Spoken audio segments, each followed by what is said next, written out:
Hello, listeners. Kathy Lawless, Life Story Curator. I'm all about capturing and curating career and life stories as a meaningful way to celebrate a milestone moment like a big O birthday, anniversary, retirement, or graduation. And I'm at my best when curating photo books that move your memories from the basement or your phone or your computer to the coffee table, giving you and your family and friends access to these treasured memories for years to come. I also love curating and capturing life and career stories through this podcast series, How Did I Get Here? It's a series of interviews designed for people just starting out in their careers, people in transition, or possibly feeling stuck, and giving them access to the stories of people who have been there, done that, so that they might be inspired with some new ideas, or maybe just comforted knowing they are not alone, that everybody starts somewhere and everybody goes through times of transition and times when they feel stuck. I'm very excited today to be interviewing Rachel Jenks, who is the brand boss. Welcome, Rachel. Thank you so much, Kathy. It's an honor to be here today. We're going to pause for a moment to hear from a very happy Life Story Curator client. My name is Eleanor Allen, and I recently finished a project with Kathy about my mother's life story. And the reason I wanted to do her life story was that she's first 91 years old. And second, we've been talking about it for years as a family. I have 4 brothers and many nieces and nephews, and we'd never gotten around to making the book. Then one day I was out with another friend who's a mutual friend of mine and Kathy's, and she showed me the book that Kathy had made about her parents' 50th wedding anniversary. And I thought right then and there, this is the answer. I got to hire Kathy to get this life story finally done for my mother. So I did. And working with Kathy is just a joy and a pleasure. So first, how do you organize somebody's 90 plus years into a story that's succinct, but also very interesting? And Kathy helped guide myself and my niece and one of my brothers. I have 4 brothers. One of them worked on this project with us intensely into the storyboarding process, and then working into, okay, these are the chapters of her life we're going to work on, which we went by decade. And then for each decade of her life, what do we need? We need this many pictures and this many vignettes. And then Kathy also brought in this great idea to put in QR codes of recordings. I hadn't even thought of that, but we did several of those. Some are my mother's audio recordings. We captured some of those audio files. Some are video recordings of her telling stories of her life that we have in the book, but of course, much more detail when we have the recording. And some QR codes are also documents. So we put a link to my father's autobiography that he had written for us before he passed as well, and my grandfather's autobiography that my father had done interviewing my grandfather. So very special, and those come to life as well in the book. So I encourage you, if you have any inclination of documenting someone's life story in your life, definitely go for it. It's worth the work, and the product, in this case, my mother's story, is absolutely wonderful, and she was over the moon with joy. So don't wait, do it. Document the life of your loved ones or whatever special occasion there is, and work with Kathy, and you will have a wonderful experience. And Rachel, before we get into your story and what it means to be the brand boss, I always like to start with the icebreaker questions so that we get to know you as a human being. So if you wouldn't mind, and I know these are kind of loaded icebreaker questions, but if you wouldn't mind sharing, where did you grow up? What part of the country or world? And where in the birth order are you in your family? And then how did those 2 things shape who you are? Absolutely. So I grew up in Rochester, New York. So that is just on Lake Ontario, for those of you who are not familiar. And I don't know that had a profound impact on how, on my journey, other than the fact that I am very appreciative of sunshine, because Rochester is the second cloudiest city in the nation.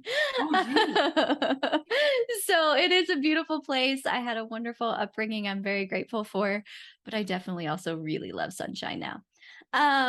As far as where I am in the birth order, I am the youngest. I am the baby. And that definitely had a huge impact on me because, my parents are pastors, and my brother was really well known for his musical prowess. He still is. And so I think there was part of me that grew up a little bit kind of in everybody's shadow. And so having to come into my own and find my own identity, not just, the pastor's daughter, not just, Stephen Jenks's sister, but who I am was kind of a journey for me. So Yeah, I love these questions because they really do give us insight on how your worldview was shaped, right? In terms, like you said, you're kind of in the shadows of. Well, what did you do? What was kind of your thing? If your brother's thing was music, what did you? yeah, mine was ballet. Oh, Yeah, I loved ballet. I did ballet, I did horseback riding. I would say I had a lot of things. But yeah, I didn't necessarily have the same notoriety is the word that's coming to me. That's not really the word that I want. But like so just to give you a little snapshot. So when I started high school, those of you who can't see me right now, because you're just seeing my audio, I am 41 years old and I probably look in my 20s. And I'm way more grateful for that now than I ever was. But when I started high school, my brother had been the president of the choral council and like everybody knew Stephen Jenks. And I was this little pipsqueak who the first day of school actually got stopped multiple times in the hallway by hallway monitors who were very concerned that a middle schooler had escaped and gone to the high gee. school instead. So, here I go to the high school where everybody knows my brother, but nobody knew who I was. And so, yeah, I was very smart. Still am, but was very smart, very good at school, loved ballet. That was my number one passion, horseback riding, all of that kind of stuff. But I think also because of the role that, I don't know why I'm going here, but because of the role that church played in my family with my parents being pastors, my brother was also very prominent on the worship team. And I didn't start playing on the worship team until I was 14. So I think they were kind of more in the spotlight than I was growing up, even though I've always had lots of opportunity to be on the stage. I'm extremely comfortable on the stage. I think they definitely had more spotlight on them than I did growing up, or maybe that was my own perception. Yeah, yeah. What's the age difference 5 between years. 5 years? Oh, okay. So that's enough. Yeah. Yeah, well And he is the established. best big brother ever. I just want to Yeah. throw that in there. Like he never made me feel like none of these people ever made me feel like I was in their shadow. I think that was more my perception growing up, but it's also a real thing, right? And those are things that shape us in life. Yeah, yeah. Well, and your parents and your brother may not have, but the outsiders, right? Neighbors and other people in your church community and school and all that, right? They just view you based on your physical stature and who you're related Yeah. to and what you're part of. So that might have been part of that. Absolutely. And being the baby, like who actually takes the baby seriously most of the time? You Good know? point. Good point. My younger sister always talked about she never wanted to be left behind. So it was all Um, about how do I stay up and so always kind of that high achiever, skipped a grade in elementary school. I mean, there's all that I don't leave me behind, and that's kind of something that pushed her. So okay, well, very interesting. So we're gonna shift gears a little bit. Are you sure. introvert, extrovert, or an ambivert? I think I'm both. So it's actually interesting that you asked this question because when I was in my late 20s, somebody who was Myers-Briggs certified actually did, the full assessment on me and everything. And she assessed me as an introvert, an INFP. And so I started to be in situations and go, well, wait a minute. Maybe that's who I am. And I started to draw back and feel like I had to now fit this label of introvert. And then it wasn't until years later that I kind of saw that I was showing up in life as an introvert. But is that really who I am? So I think I'm kind of a mixture of both. I very much value like alone time in nature. I crave deep one on one connections with people that I love. I don't love being in a room with tons of people, but I know how to engage in the room, right? And being with people does energize me depending on the people that I'm with. So I think that and I love being on camera and I love doing things like this. So that's why I think I'm kind of both. I can be an extrovert, but I also need that introvert time to just kind of recharge myself. And if I don't get that, then I do get burnout. Yeah, yeah. So maybe that's your core, but you have tendencies of both. Yeah. and value both. So yeah, very cool. Okay, well, great description there. Another kind of shift in gears is on uh, the fun meter on a scale of 1 to 5, 1 being a couch potato and 5 being the life of the party. Where do you put yourself? Oh, that's a great question. I wouldn't call myself the life of the party, but I'm definitely not a couch potato. So probably like a 3 or a 4. I don't know. I hesitate calling myself the life of the party because I'm not really into pop culture and all that kind of stuff. So I always feel a little bit awkward in those situations. But I'm not a couch potato either. So I would say probably a 3, but the adventures that I'm off on really aren't necessarily the life of the party, but you're going to get some amazing hiking photos. Awesome. Yeah. So if we spend time with you, we'll get a great time. But that True. doesn't mean that you always show up that way. So I get it. Okay. Yeah, that's a good And then point. on the risk meter, same scale, 1 to 5, 1 being low and 5 being a high risk taker. Where are you on taking risks? 5. 5. Oh, okay. Right up there Yeah. for both professional and personal, or Yeah, I would say personal, I'm working on. Personal is probably between like a 3.75 and a 4.5, but professional definitely a 5. definitely a 5. Okay, great. Well, I love how all these questions, where you grew up, where your family, all your family dynamics and everything, how that fits in. Because as we hear your story now, it starts to play out and you kind of get the whole, oh, well, that's the risk-taking thing coming in, and that's the introvert or that's the extrovert. So, okay, well, Rachel, tell us what it's like to be the brand boss, and then we'll get into how did I get here? Sure. What it is like to be the brand boss is to have the incredible gift of helping business leaders own their difference. And you'll hear more of this in my story, but I am super passionate about helping business leaders show up authentically as who they are and not be a best kept secret anymore. And also have the courage to own their difference, because it's one thing to just say I'm different. It's another thing entirely to own it. And by owning your difference, also, Seth Godin's the purple cow. So many people think they have to go paint themselves purple. No, there's already something unique about who you are. So let's just mine out what that is and then help you express that in a way that you're no longer a best kept secret and the people who need you can find you. So what that looks like for the brand boss is there's 2 facets. So there's the brand boss studio. And at the Brand Boss Studio, we provide full done for you concierge personal branding and content marketing services.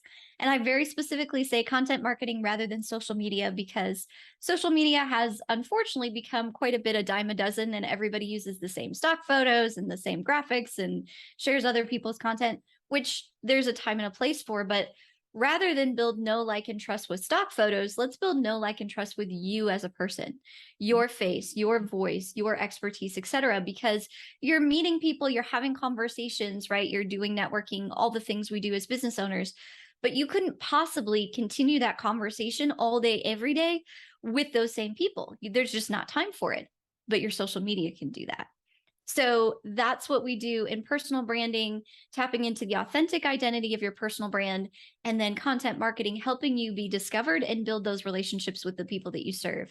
And then on the coaching and consulting side of things, I'm super passionate about this because this is a journey that I've walked myself in the past 3 years. As somebody in marketing, just to be transparent, for the first 4 years of my business, I didn't market my own company. I just marketed other people's. It's like, oh, we get business from referrals and I'll let my business do the talking and all of that, which again, there's a time and a place for, but there are people that you are here to impact. And if we don't have the courage as business owners to quote unquote put ourselves out there, then the people who need us won't be able to find us. You have to be discoverable to be discovered. So in my 12-week Own Your Difference personal branding coaching program, I walk business owners through what took me 3 years to do myself. I walk you through in 12 weeks to identify, then amplify, and then multiply the impact of your personal brand. Wow. Love it. Love it. Thank you. Okay. I love what you bring here, and you can see your energy and you can see you walk your talk here. I mean, you are bringing out what is so different about you. So that's awesome. Thank Well, you. taking you back now, when you were a young person, did you always want to do either marketing or branding, or think that, oh, someday I'm going to own my own business and I'm going to be the brand boss? No, this could not have been farther from my radar, right? I am very creative. I'm very multifaceted. I always have been, right? So if you ask me what I wanted to be growing up, I wanted to be a fighter pilot. I wanted to be a professional ballet dancer. I wanted to be a dolphin trainer at SeaWorld. I wanted to train the Lipizzaner stallions, like all these things. But the two that really, really stuck were to be a professional ballet dancer and to be a mom. Those have been my two deepest dreams my entire life.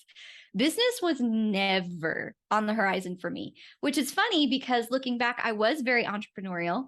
I made, the friendship bracelets and sold those. I had a lemonade stand with a friend. We started a stationery company for a little bit. I think that lasted for about 2 weeks. We were like, gonna take over the world with our stationery company and all that kind of stuff. So I had all of these entrepreneurial inklings, but for me, I was going to be a mom and I was going to be a professional ballet dancer and maybe also a fighter pilot, you Yeah. know. We'll think that maybe after the ballet or the mom thing, maybe I'll be a fighter pilot. Well, so tell us your journey then. Did you go on to then be a ballet dancer and a mom? I did. So I have not yet had the privilege of being a mom. That's I'm gonna cry. Still a very deep desire of my heart. It's something that I do believe is ahead. But growing up, my dream was to be a professional ballet dancer. And I had several people say, "Oh, you're so good." I had this ballet master who had been a professional ballet dancer say, "Rachel, you are so good, but you're too short and you have a sway back. You'll never make it." And I said, "Oh, yeah, watch me." Watch me. Watch me.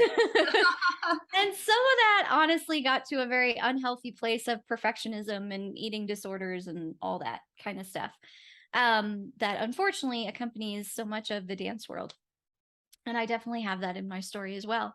But when I was 17, I signed up for a summer intensive with this ballet company in Jacksonville, Florida. And honestly, I thought it was this last hurrah. Like, I'm going to get my one last fix of ballet before I have to go off to school and get a real job. And 3 days into the program, I was more sore than I'd ever been in my life and loving it. And the ballet mistress and the executive director came to me and said, "Hey, we know you weren't planning on this, but if you'd like to, we'd love to have you stay and join the company," Oh, which wow. was incredible. So, fresh out of high school at 17 years old, that part of my childhood dream came true. And I ended up becoming a professional ballet dancer, which was incredible until it wasn't. Oh, I got goosebumps just from hearing it. I mean, that's kind of that dream, right? That you're following your passion and then you hope you get discovered, right? Or that the right people see you at the right time and that you fit into something very special. And it sounds like that's what lined up for you. How It exciting. totally did. And that's the only way I can say it is it just aligned. I didn't go to an audition. They just saw me dance and say, "We'd love to have you join the company." So that was amazing. And it was this incredible whirlwind of like, oh my goodness, I'm in Florida where it's sunny all the time. I didn't know it was like this in the world. No, for real. No, that's actually real. I would say to my friends every morning, "Did you see the sun today?" And they're like, "Rachel, you're in Florida. It's sunny every day." I'm like, "What?" Blows my mind. So, yeah, so I'm in Florida and it's sunny and I'm living out my childhood dream. And it was just this incredible ride of my life. And then about a year into it, my body couldn't handle it anymore because remember I had said that there were eating disorders and things like that. And so when you're dancing 10 hours a day, 6 days a week, and you're not taking care of your body properly, and then it caused some metabolic reactions in my body, my metabolism actually shut down. And so I went from being an up and coming company member to the girl who pushed play on the CD player in the back of the room. Oh, no. And that was devastating. And here, this had been my childhood dream. and I saw it all slipping away. I had sprained ankles for 6 months because every time I got out of bed, I would re-sprain my ankles, completely popped out my lower back joint doing a simple arm move. Like, and I was the girl who was fearless, right? The guys loved partnering with me because you could pick me up and throw me around, and I loved it. And I would, speaking of risk, right? I would try all the things. And so it felt like in that moment, my body was failing me and taking away my childhood dream. And there was nothing I could do about it. And it was terrifying. And so I had also moved my entire life from Rochester, New York to Jacksonville, Florida. And when you're dancing 10 hours a day, 6 days a week, whenever you're part of anything like that, a part of a company, I had no life outside of the company. So here I had moved my entire life and found my complete identity in something that was slipping away from me, and I could do nothing about it. Wow. Wow. And the And so, coaches, and yeah. the director that you mentioned, the mistress that were leading this, did they not have coaching for you in terms of how to take care of your body at that level? They just wanted you to perform. Well, Is that and kind of and the that's nature of kind of it? the thing. I mean, we had conditioning. Like, this is what was so ironic. So I was living with a chiropractor's family, so very, very health oriented. I tend to be very health oriented myself. I was eating well. I was cooking for the family. I was living on basically a vegetarian diet at that time. We were actually doing a water unit at the company where we had to track how much water that we drank. We had conditioning, we had all this kind of stuff. I mean, I obviously had plenty of physical activity. So it wasn't that I wasn't taking care of myself either. That was the thing that didn't make sense, Ah, and the chiropractor also had a gym. And so I would come home from a full day of classes and run the mile to the gym and work out and run back. So it's not like I was in poor health when any of this started. I had plenty of energy, I had stamina, I had muscle strength, I had incredible flexibility and all that kind of stuff. And then my body just started falling apart. mm, So it's not like those what do you call it? Guidelines weren't in place or that I wasn't following them. It wasn't like I yeah. was living on potato chips and then dancing 10 hours a day, 6 days a week. That might have been a different story. No, I was extremely intentional, perhaps a little bit too much so, in terms of how I was taking care of myself. Um, yeah, but my body just, for whatever reason, just shut down. So Mm. So now you're seeing all this is slipping away, your identity, your dream. it I was mean, terrifying. yeah. So how did you deal with that? Were you talking to people? Were you able to talk to anyone to try to help you through this, or were you just afraid to even talk to anybody because you thought, well, if I tell them, they're going to say, yeah, you're right, Yeah. you're right, you're not going to be able to do this or whatever.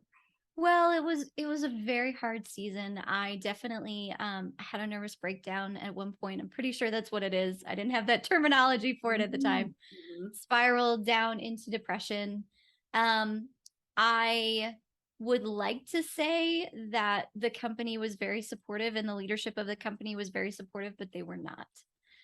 And it was kind of like, hey, you got to get your act together or you're out, basically. Mm, And so that was hard too.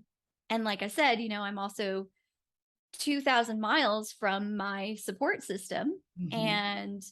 and just watching everything fall away. So I bottled a lot.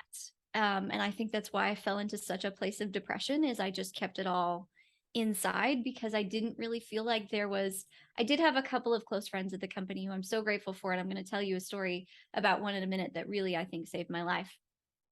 Um, but I didn't really have anybody there that I was close with that I could express this to. There was definitely a lot of judgment, to be honest, about, well, why aren't you taking care of yourself better? It's like, you don't understand. Like, Yeah, I'm here's doing, all the things I'm doing right, and yet still my yeah, body is falling apart. Yeah. yeah.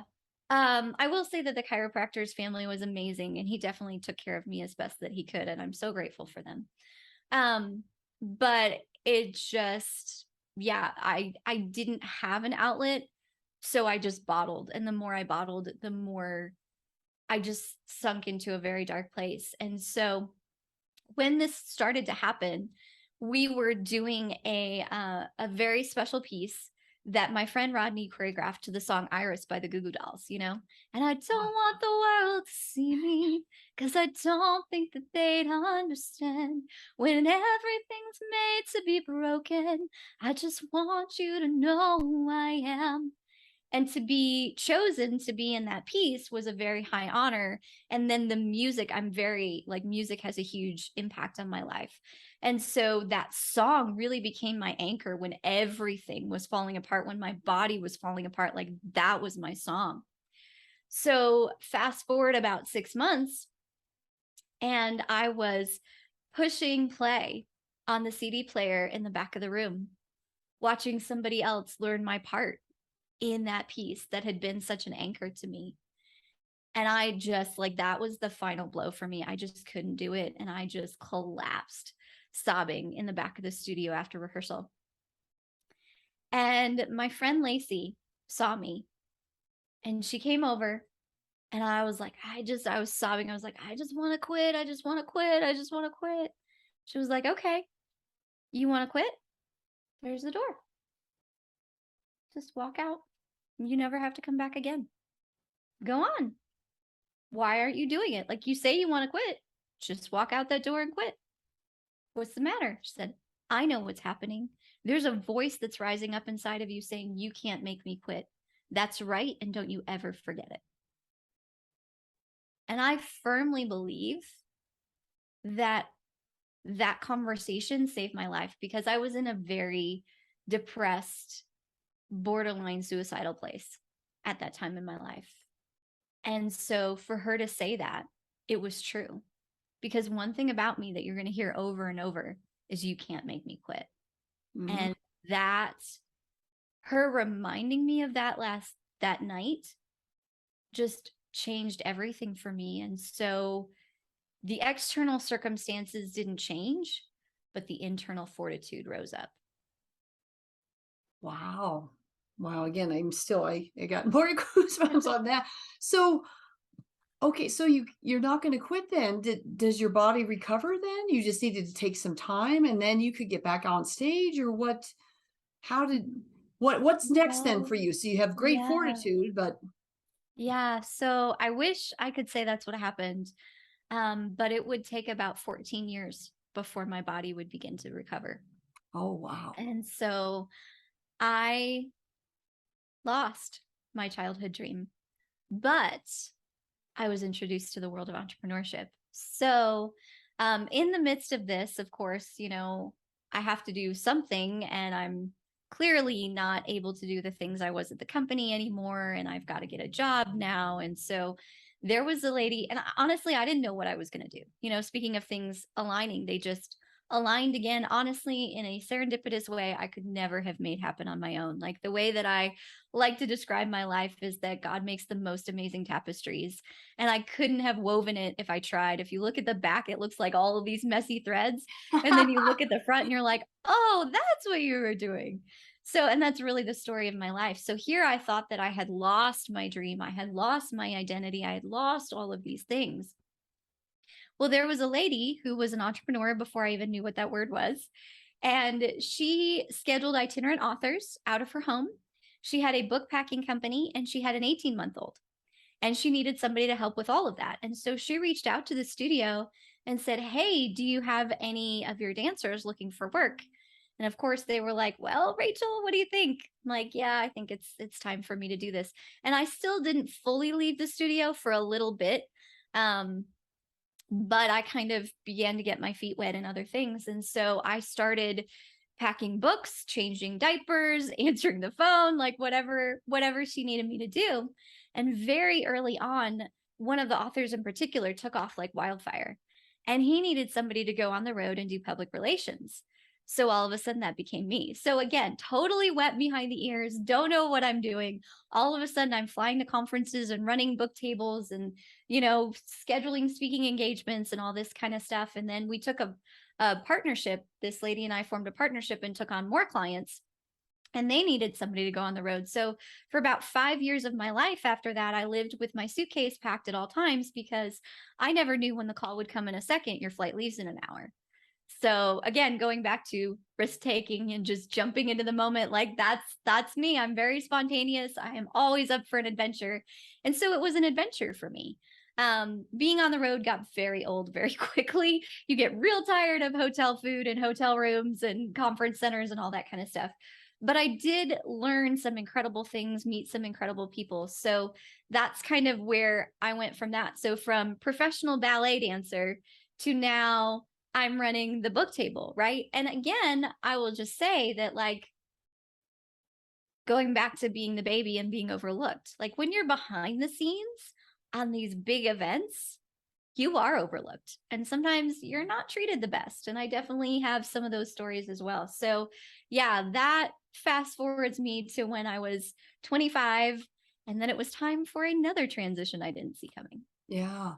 Well, let me ask you, so no formal training on this PR, but yet you just learn on the job, right? Figure it out. And yet this woman who it's her business, then sees the potential, sees how you get it done, and then says, well, let's be partners. I mean, that's a pretty big jump there too. And your willingness to do maybe what she didn't want to do because she had a newborn was to be on the road, right? And taking care of all those things and taking care of all those authors to make sure they can have the experience they want. Of course, sounds like maybe you didn't have the experience that you wanted always. Exactly. So, But I wow. learned, in all of those I learned. And so now, just a little shout out to anybody running a book table. Like if I'm at an event and you're running a book table, the odds are very high I'm going to come over and tell you you're doing a good job Yeah. because I know what it's like to be Yeah. doing that.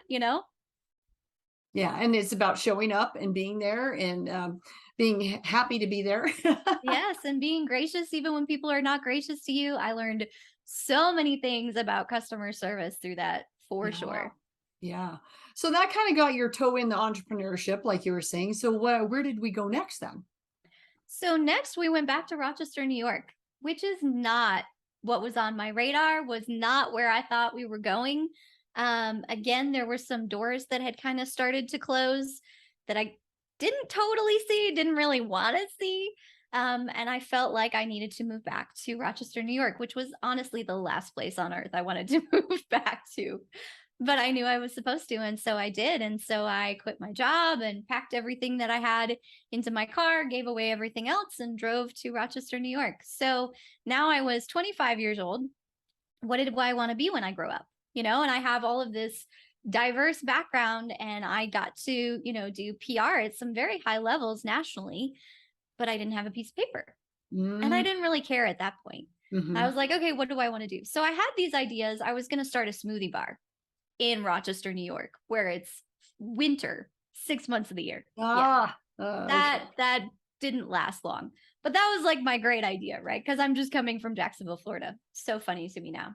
But anyway, and actually what happened was I have friends who own a coffee shop in Rochester, and I went to visit them and I was seeing how much their coffee shop ran their life, and I was like, I don't want this. Yeah. So I didn't really know what I wanted to do, but there was a businessman who is best friends with my parents to this day. He's amazing. His name is Rex Fisher. And I met with him, and then he just kind of took me under his arm and became my business dad and showed me the good, bad, and the ugly, which I'm so grateful for because I've got to see the realities of business. So I started a consulting business, and which is so cool because looking back now, I can see the theme of branding in all of this. I just didn't have that terminology for it then. Mhm. Right. So I was consulting along the lines of, are your actions aligned with who you say you are? And, all that kind of stuff. So I had a couple of clients, and Rex was my primary client. And under his umbrella, he had a number of businesses and nonprofit involvements.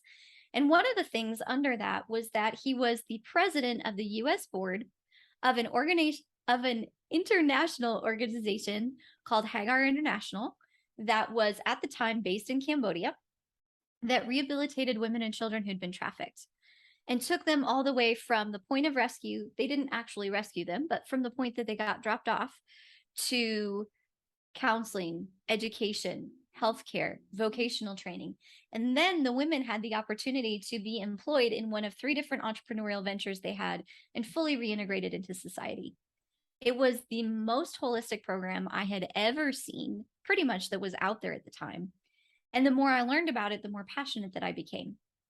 Well, pretty soon after, the board ended up asking me to become the director of public awareness for them. So now all of a sudden at 25, 26, 27, I'm going to the UN. I'm going to private receptions at the State Department. I'm doing international public relations at a very high level, going, what am I doing here? Like, do people know I'm here? Like the show Alias was popular around that time, and that was like my jam. I felt like Sydney Bristow going into these places, you know? And that's part of, honestly, that's part of what like gave me the confidence to do it. So we've talked about like how I'm an introvert, but also an extrovert. So I'm going into these rooms knowing that my job is to network with these very high level people. That's intimidating. Yeah. And so for me, I would put my Sydney on, like, I'm doing this, like I'm Sydney, you know, and I even had a friend who would text me and be like, go get him, Sydney, you know, and it would just like, and the ringtone on my phone was the theme from Alias, you know, all these little things. And I was like, That's all right, awesome. I'm going to show up as Sydney Bristow, you know? And so I would go in these rooms. And then once I got there, I make friends very easily. I'm a very bubbly person, as you can tell. So I had no problem interacting. But I had to kind of psych myself up for it first. So anyway, It gave you the confidence. it And did. here you think you're putting on this other persona, but it's really just you. But you needed that confidence to go in the room. What just showed up for me in my head was that whole "if you can see it, you can be it." And you could Yes. see Sydney Bristow doing this, but you didn't maybe see yourself doing it because you're like, who am I to go into these, to be at the UN or to be here in this, high powered, environment. So that is great. So thank you for sharing that, because sometimes we need, they talk about doing the Wonder Woman pose, Yeah. sometimes you got to psych yourself up physically and Me mentally to too. get into that room. And then when you're there, you just get to be you. But getting in the room is where it Yeah, took the courage, right? it did. It took the courage because there's a difference to be at a room and in a room. And I Oh, knew that yeah. my job wasn't just to be at the room, but to be in the room. And I Mhm. love how you brought that up because it wasn't me being somebody that I'm not. I just needed that to pull out of me the Sydney in me Yeah. Yep. Yep. because Yep. I actually am very bold, very confident, all these things. Just sometimes I need reminding of that, you know? Awesome. Well, I love that. I love that. So that was an incredible 2 years of my life that I really view as a gift. At the same time, I believe, you know, I have a very, very big heart for children, and women as well. But man, when you see 2-year-olds for sale, like that's something that you can't unsee, and the stories that you hear and all of that. And so when you get involved in an issue like that, the world can become a very dark place. And you can start to see it everywhere, which is also part of why I related to Sydney, because that was very much her world. Her world became a very dark place.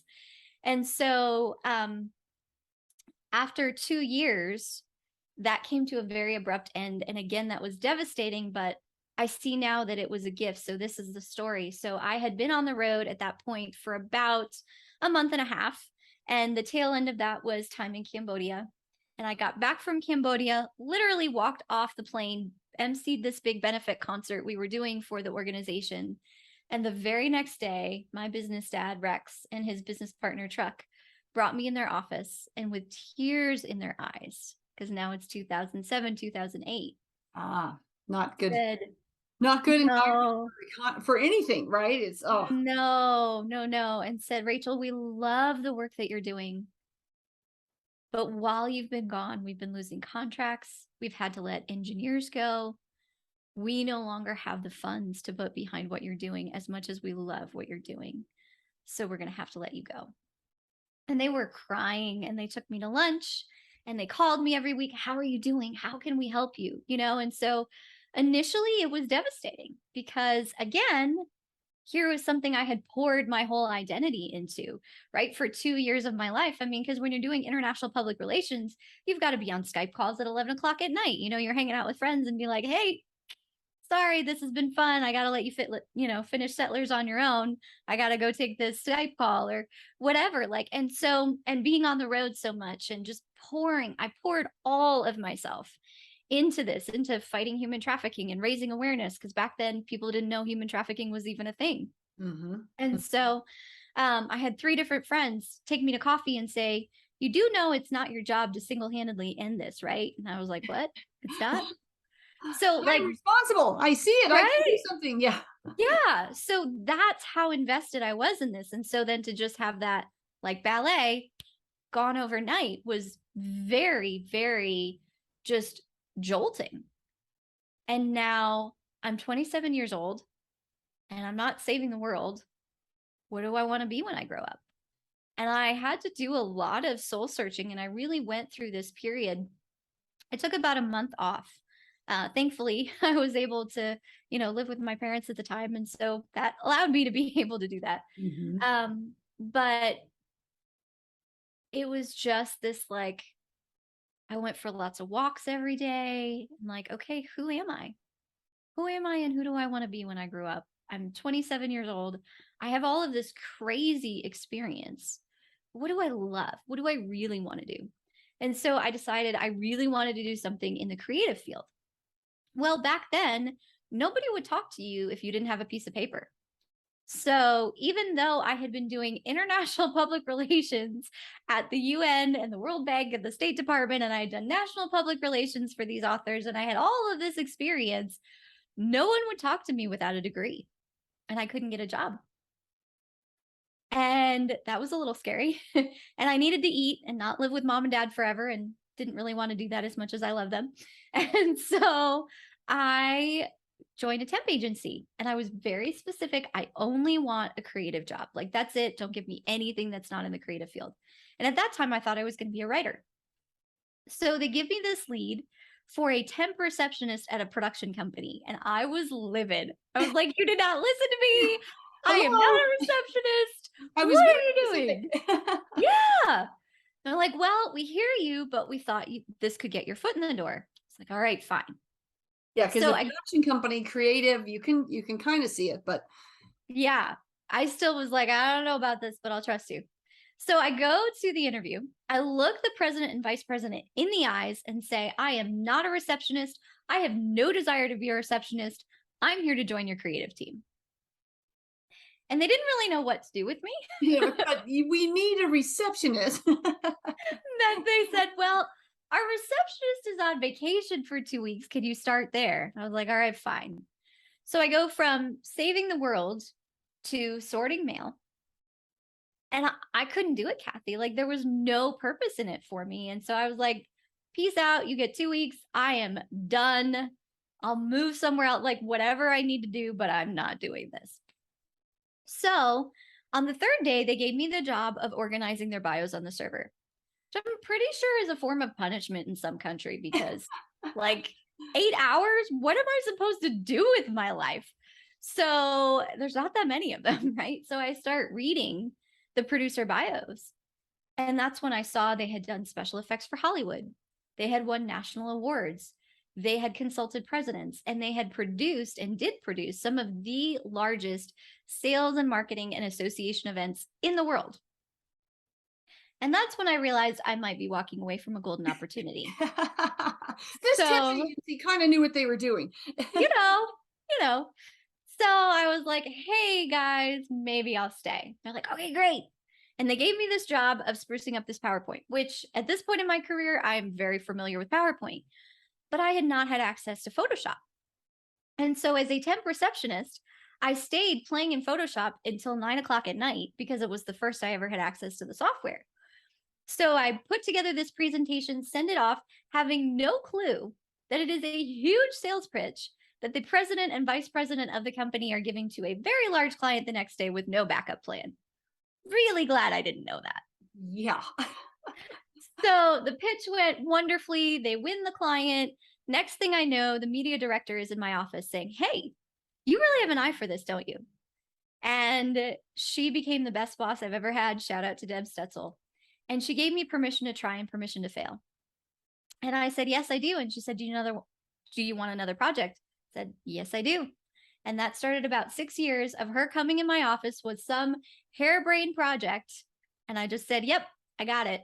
And she'd leave, and I'd get on Google, I'd get on lynda.com, I'd get on Adobe TV and figure it out. So I taught myself video editing, audio editing, motion graphics, 3D animation, e-learning, set design, content writing, you name it. If the company did it, I learned it. Wow. Wow. So again, more just on the job. Everything you've done was just how do I do this and apply it for something that's real life versus let me do with this for a project for a class. You did Yeah. it for a real life high Oh, I stake. did. Very high stakes environment. So one of the things that I did, I'll just share this, that was in retrospect probably insane. So I taught myself video editing to edit a 12 module orientation series for the Project Management Institute for their event that was 2 weeks away. Oh my God. Like, these are the kind of projects that I took on. It's not like she was like, hey, here's this project. Do you want to do it for 6? No, It was like, yep, I got you. I'll have it on your desk. Like, it was insane. It was really insane. But I learned a lot, like, speaking of risk and adventure, right? Like, this is who I am. So as if that wasn't crazy enough, and those hours could be like 60 to 80 hours a week, especially close to showtime, I also thought it would be a good idea to go back to school and get my piece of paper. So while Your working spare 60 time, days, which was none. Yeah. right. So I basically didn't sleep for like 3 years, but I got it done working at the production company and getting my degree. And I'm actually incredibly grateful, as insane as that was. I say that I got a double degree because, to your point, Kathy, I was learning in real time and putting things into practice. And then I went back and learned like the philosophy behind it and the theory behind it and all of that kind of stuff. So I got to take what I was learning and implement it, but I was also already implementing. So I had that understanding to come into these classes with. And so, yeah, so that was an insane last 3 years at that job, but I got it done. Well, this also shows your courage, your risk taking, and that whole I'm not going to quit, and your confidence in yourself in terms of, well, yeah, I got this. And they walk away and then you deliver an amazing result. So, wow, very cool. Yeah, thank you. So, yeah, so now that takes us to 2011. And I had my degree, and my master plan was, now I am going to go be a designer at an ad agency in New York City, which I'm so glad didn't happen, by the way. But that's what I thought I wanted to be. I would have been so miserable. I was never made to be a bee in a beehive, which I have since learned is basically what you are in that context. So, but because life doesn't always go according to our plans, right? In the midst of this, I had fallen for a news anchor in Binghamton, New York, of all places. Binghamton is a very small area, not where I thought I was going to move, but I ended up moving to be closer to him. And honestly, my master plan was that I was going to marry him and get the heck out of there because he was very talented, overworked, underpaid, all these things. And so I was going to move to Binghamton. We were going to get married, which he was on board with. By the way, this wasn't just in my head. Yeah. This was our plan. There was too involved here. There was too involved. There was very much too involved. And then, get him out of there, get him to a better market, all this stuff. Well, all of that backfired. So I left my job at the production company, moved to Binghamton, New York, became a designer at an ad agency, which is the worst job I've ever had in my entire life. Yeah, but again, you thought that was the dream job. I did. Maybe not in Binghamton, but I did think that was the dream job. And so I lovingly refer to that season of my life as the mafia because I'm not entirely unsure that's not who I actually worked for. Oh my gosh. Okay. Very much the environment there, very throwing people under the bus, lots of intimidation, it was just extremely toxic environment, manipulation. So I'm doing that, right? So now I've just moved my whole life to be with him, barely ever saw him, had this job that I hated, had no friends, like there was dynamics going on with his mom, like it was a super, super hard year. Nothing went like I thought it would that year. But in dating him, I organically learned what the news will cover, what they won't, what makes a good story, what catches their attention, how to write a press release, when the best time to hold press conferences are. I became friends with the news director, right? All of this stuff. I met the local news media. Working at the ad agency, I learned advertising. I met those local news media. I was present for just about every press conference that we held, and ribbon cutting and all that kind of stuff. So I learned all of these things organically, even in the midst of what was a very crappy time in my life.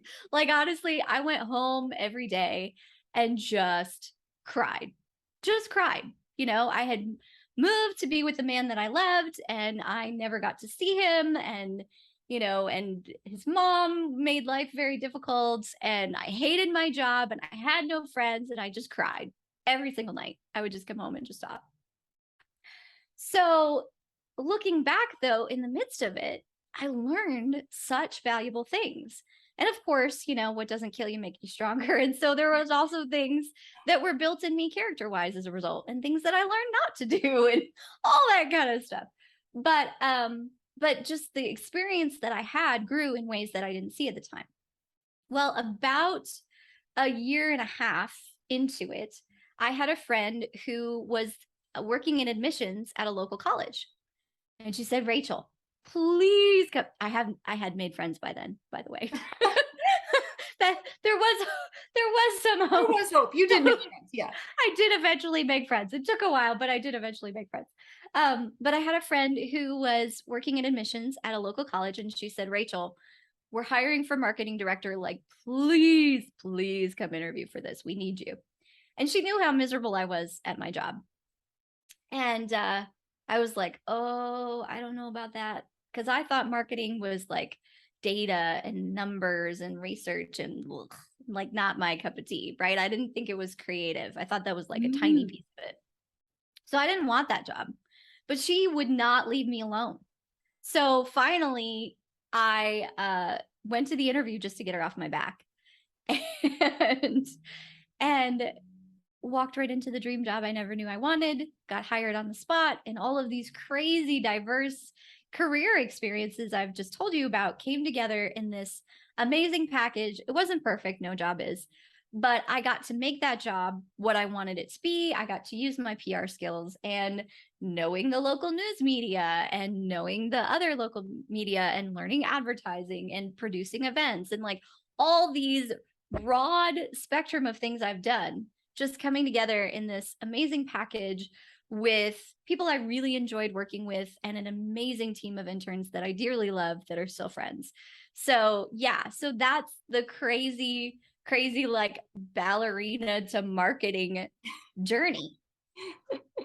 So then in 2016, I started feeling the nudge to step out on my own. And I would like to say I took it seriously, but I didn't, because I had written a script for my life about 10 years earlier when I was in actually an engagement. And I was like, this is it. I get to do both. I get to be a mom and I get to have my business. And it's this side hustle. So I have a creative outlet and I can help support my family and I can be focused on raising my kiddos, So when the nudge came in 2016, I was in no relationship. There was no one on the horizon. I had no children. And I was like, this does not fit the script. I don't know what you're talking about. Like, I don't think so. So I didn't really take it seriously. I reopened my freelance business because also, as if my life wasn't crazy enough, I thought that freelancing over several of these years was also a good idea. So I reopened my freelance business, but I didn't really promote it. It was just like, hey, you can hire me again, and didn't really do anything with it. And so not surprisingly, didn't really have a ton of clients in the wings, So fast forward to May of that year, 2016, right after graduation, which is, by the way, the single most stressful time of year for a college marketing director. The board decided to make budget cuts and eliminate the marketing department. Wow. So within a matter of hours, I had no job, no computer, no nothing. And I went home and I was just crying and I heard it's time to launch. And I was like, you're out of your mind. I don't even have a computer. Like, are you paying attention to this? Because I am. And scared out of my mind, I said yes. And a friend of mine built me the computer that I am speaking to you on via Zoom right now. And I launched. And that was 6.5 years ago. So yeah, that is my crazy journey. Nothing like, I love that you were talking about transition and what do you do when you feel stuck and what do you do when life doesn't go the way that you thought it would. I mean, like, I feel like that's been my entire life trajectory up to this point. Like, even in the past 6.5 years, there's been so many things. Even this year, there's been so many things that didn't go the way that I thought. And so just being able to adapt. I've learned a lot of things about grief and how important it is to allow yourself to grieve because, again, like I said, when I was spiraling at the ballet company and I was a stuffer most of my life. And so it wasn't until even a couple of years ago that I was able to kind of process through that and start healing from some of those things and realize that those things that I looked back on in my life as failures were actually, no, here, you do this for a season and this is a gift, but I know this isn't all of who you are. And so I'm going to transition you into the next thing. And so being able to see that and extract the goodness from every season, even the painful ones, is a journey that I've been on the past few years. So yeah. And then in 2019, I started a podcast called The Brand Boss Show. Wasn't the name of my business at the time. The whole premise behind it was to empower you to rock your brand like a boss, because in all of my years of marketing and sitting on various boards and things like that, I hate the prevailing attitude that, again, is not across the board, but is very common, where the agency comes in, marketing, advertising, design, whatever it is, and we know what we're doing and the business owner is stupid. And it's just not true. That's hogwash. Mm-hmm. At the end of the day, nobody knows the business better than the business owner, right? Like, it's that whole thing about nobody knows a child's heartbeat like the mother who hears it from the inside. Like, it's your baby, it's your business. Nobody knows your business better than you do. And so I was tired of seeing business owners manipulated into throwing money after every trend that comes down the pike and doing all the things just because somebody else said this is what they should be doing. So I decided I was going to start a podcast and just educate business owners. What is branding even? What makes it work? What makes it not work? How does it impact your business? What do you need to know? Marketing, etc. I didn't even have any gear, Kathy. I didn't have a mic. I didn't have anything. I just spoke into the voice memo app of my phone, standing in the closet to mitigate the noise because that's all I had. And, I know how to do audio editing thanks to the production company and what I taught myself there. And I just put together this podcast and put it out there. Well, to my complete amazement, it took off. And then people started calling me the brand boss. And at first I was super not okay with that. Like, don't make it about me. This is about you. Wait a minute. Yeah. This is about, and probably some of that was my introvert coming out, right? But like, this is not about me. This is about you. This is about empowering you to rock your brand like a boss. But sometimes destiny calls your name before you recognize it. And so in January of 2020, I realized it was time to own my identity as the brand boss. And I called my one employee that I had at the time, and we started working on what we thought was a rebrand. We were going to roll out in April of 2020 and ended up launching a brand new business in the middle of the global pandemic. And so, walking through, again, all of that and transitions and, okay, who are we now and how do we serve? And people had begged me to do their social media for years, and I pushed it away because when I was the marketing director of the college, it ran my life. I was on social media before I got out of bed in the morning and until my eyes fell shut at night. Like I had a hate relationship with social media, not even love hate. I had a hate relationship with it. And aside from like keeping in touch with friends, that was it. And so, but people kept asking again and again. And I was like, you know what? I got to pay attention to these clues. And so then starting to do that and then realizing that this journey that I've been on from having to own my identity as the brand boss and show up in the world as a brand boss and put myself out there so the people who need me can find me and overcome imposter syndrome and overwhelm. And I don't like how I look on camera and, just all that stuff that goes with it. I don't know if I like the sound of my voice, or like all this stuff. And there's so many other stories in that I will save because I know we're probably short on time, but just this walking this journey of how scary it is to put yourself out there and be intentional about showing up and have your face and your voice and your thoughts on the internet and all this kind of stuff. And the journey that I've walked, I am now so passionate about helping other business owners do because I know what it's done for me. And I know what it's done for the impact I'm able to make for the people that I serve. Yeah. And no one has your journey. No one has your experience. So that makes you unique, right? And I love how you talked earlier about, I had these master plans. And then in some ways you did fulfill the master plan, and in some ways you didn't. And then you were disappointed, but you got to stay in the present. I remember being in corporate and not recognizing when I was part of a high performing team. And then, but when you lose it, all of a sudden you're like, wait a minute, oh man, I now I want to get that back. how do I get that back? And sometimes you can't, because it was a time and place, and there was all things that aligned to make it what it was at the time. So very interesting lesson. So, well, Rachel, you've got so many great nuggets in here. I think that people are going to really be able to relate to so many different things in your story. So thanks for sharing and being so open. I mean, this, to talk about having these dreams and then losing them, but then the grief that had to go with that, and the fact that you had to deal with all of that, because you just stuffed it down, right? You said you were a stuffer. You just stuff it down, and then for it years. comes out later, right? And then It does. And one of the ways that I stuffed it the most was being a workaholic. mm-hmm. And so if I can just if I can earn more success, if I can earn more approval, if I can earn more, like, perfectionism and workaholism is what that looked like hardcore for me, because I'm a very driven person anyway, if that's not incredibly obvious. And I think some of it does come from my ballet upbringing. I was the girl who would be brushing my teeth practicing. Like, it was just like every doorway was my bar. Like, that was just me. I was always like, better yourself, better your craft, better your craft, better your craft, which is a good thing. Yeah. But it can be very unhealthy. And so it was always like working until all hours of the night and learning all the things and like doing all this. And so that's how I stuffed. And I didn't see that until years later, that was me stuffing. Yeah. And so, even to be able to share these things now, like, I have come to a place, Kathy, where I have realized in my life that, I'm not saying this has to be true for everybody, but for me, the stories that I've lived and the journey that I have, it wasn't just given to me for me. And I know what it's like to be in the thick of it and feel hopeless and feel like you're the only one in the world going through it and feel like your life is falling apart and all this kind of stuff. And if what I share from my journey can bring hope and encouragement and literally courage to even one person, why wouldn't I share that?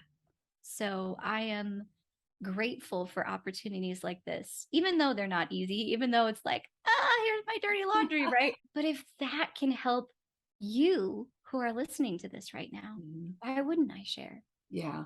Well, and it will, because, when you're in it, as you were, right? If you could have listened to something like this, it probably would have been, wait a minute, this isn't just me.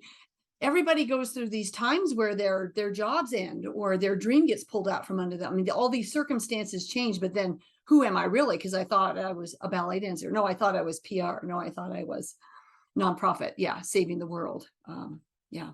Well, Rachel, we could probably go on for the rest of the afternoon, but we do have to wrap up here. And I have two closing questions for you.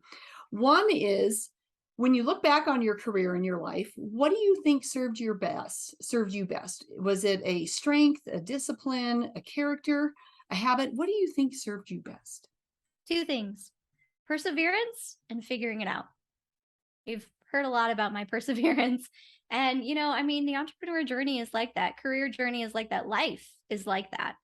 It's just, you keep going, you keep putting one foot in front of the other, one foot in front of the other, one foot in front of the other, and being tenacious and hope in that. There's one thing of like, okay, I'm just gonna keep going. And sometimes life feels like that.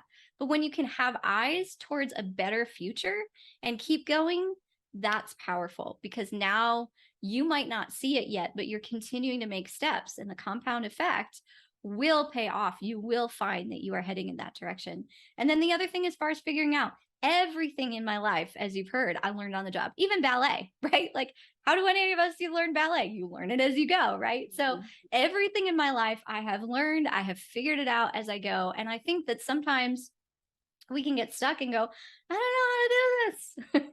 But life is figure outable, like, especially with Google and all the things out there now. So much available. Yeah. And you're going to try things and they're not going to work, but then you're going to try things and they are going to work. So having that attitude that life is figure outable, and I'm just going to dive in and teach myself. I just taught myself a new software last week. So I can get to. So like, you just life is figure outable. Whatever it is, you have the ability to figure it out. And I think that's important too, of like, you are not powerless in the equation. You are powerful. You have the power, the ability, the mind, the skills. You can figure this out no matter what you're going through, no matter what it looks like. You have the ability to figure it out. So keep your eyes towards the future, be perseverant, keep going, and figure it out as you go. Yeah, I love that. Life is figure outable. I love that. We'll have to make that one of the quotes. Well, I also Yeah. like to, if you look back at things when you're in it, maybe more recent than too far away. And what am I learning from this? What am I learning from this? How can I apply this? That's also part of figuring out, right? Which is maybe I'm not happy in this job or this situation or with this boss, but what am I learning from all of this? And a lot of times from that boss that's not good, you learn a lot. Truth. You learn about how And this I is not did. how I want to be as a boss. Yeah. And what I need in my next boss or in my next Yeah. role. So, okay. So, last question then is any words of wisdom that were impactful or inspiring from you as you went through your journey, or any words of wisdom that maybe you use with others to kind of help? Yeah. I mean, the first one that comes to mind is the one that I shared with my friend Lacey. But I would add on to that this Winston Churchill quote that success isn't final, failure isn't fatal. It's the courage to continue that counts. And so, whether you feel like you are flying high or at the bottom, keep going. Keep putting one foot in front of the other. Keep being you. Keep showing up. Keep doing what you're here to do, because it's the courage to continue. Sometimes also fear of success is a real thing, and I've faced that in my own life too. You have these moments of success and then you're like, oh, what do I do now? You Yeah. keep going, everything falls apart. What do I do now? You keep going. And so that's definitely one of my favorite quotes, and something that has spoken to me multiple times along my journey. Success isn't final, failure isn't fatal. It's the courage to continue that counts. Yeah, I love that. Thank you for reminding me of that quote. And it fits so well with your story, because when you think about, ballet, professional ballet dancer, it's just like any other professional sport that is based on your physicality. It is not, forever. There is a window for that. And it's all about, when do you hit your peak? And then when do you know when now it's time to move on to something else? But I love that. So, okay. Well, thank you so much, Rachel, for sharing your story today. And you never know who needed to hear it and who's going to be moved, touched, and inspired. I know I was today. So, listeners, I'm sure you're going to get a lot out of this. So, Thank you on so much for having me, Kathy. on that note, I would say, listeners, if you like today's interview, please subscribe below so you're alerted as other interviews are published. And if you have any questions for me or for Rachel, you can find this interview as well as her social media and mine on lifestorycurator.com, because I'll post it all there. And on that note, I'll say stay safe, stay well, and let's keep sharing those stories. Have a great day.